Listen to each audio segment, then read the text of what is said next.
Hi, I'm Jack Warkenthien, founder and CEO of Next Step Solutions, sales training and strategy company.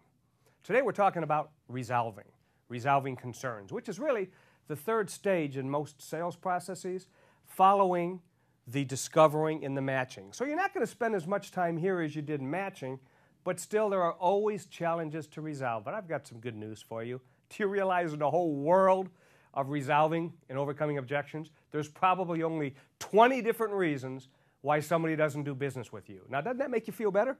There's not 100, there's not 50, there's probably less than 20.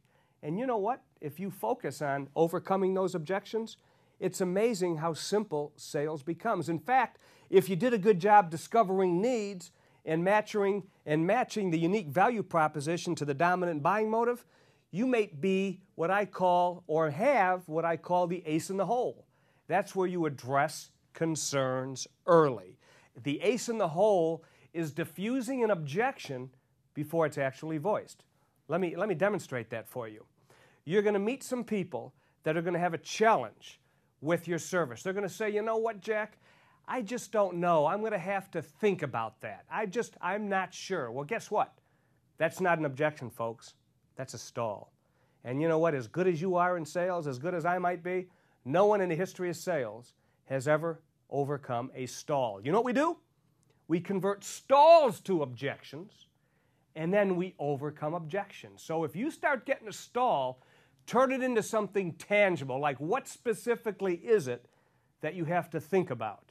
And then they say, well, I've got to think about whether I'm going to get a return on the investment in the fourth quarter of the year. Now I have an objection. If I can show you a return on investment where you do business with me, that's tangible and that's real. So let's talk about objections. How many times have you overcome an objection early in your conversation only for that buster to show up again later on in the sales engagement?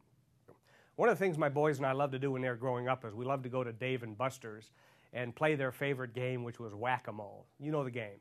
Those little Hummers pop up and you hit it with a mallet and they go down and you're over here and this one pops up, and by the time you hit this one pops up. Well, sometimes I think overcoming objections is like playing whack-a-mole with a mallet. But you know what the real key to success is when you're resolving objections?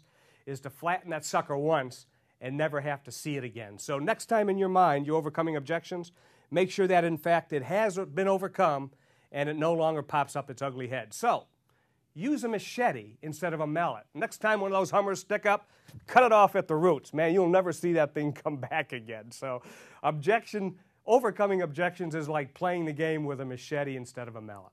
So resolving, what you've done is you've converted stalls to objections.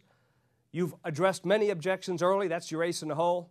And once you get to an objection, get confirmation that you've overcome it, and you'll never hear it again. I'm Jack Warkenthien, offering that Jack snack today. Thank you very much for viewing.